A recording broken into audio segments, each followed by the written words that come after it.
The first person is 44, sitting in a driveway in a car that still has that new car smell 18 months later. It's a white SUV. This year's trim level, leather seats, a payment of $687 a month due on the 3rd.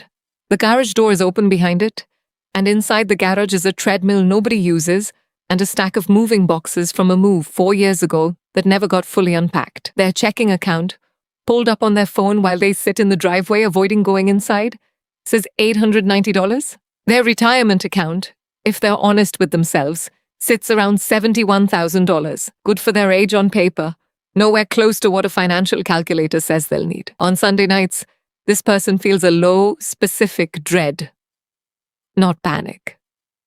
Just a quiet math problem that never gets solved, running in the background of every other thought. The second person is also 44, also has a driveway.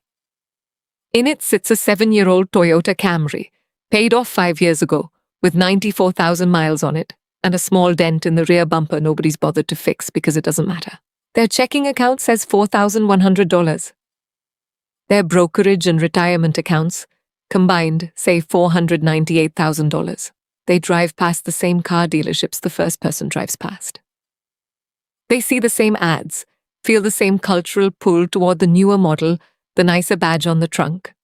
On Sunday nights, this person also thinks about money. But it's forward-looking. It's a spreadsheet, not a spiral.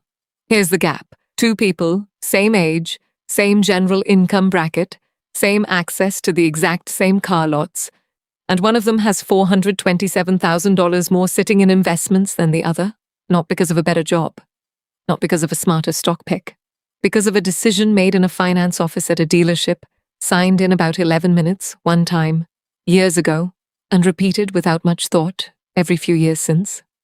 This isn't a story about income. It's a story about the single most normalized, most invisible wealth transfer mechanism in American life, the monthly car payment. According to Experian's State of the Automotive Finance Market report for late 2024, the average monthly payment on a new car loan in the United States was $742, and the average loan term stretched to nearly 68 months, over 5.5 years of payments for a vehicle that starts losing value the moment it leaves the lot. Read that again. 5.5 years on average, just to finish paying for one car. And most people are already shopping for the next one before that loan is even done. If you found this video valuable, take a second to like, leave a comment with your biggest takeaway, and subscribe to join thousands of smart investors learning how to build lasting wealth. I'll see you in the next video.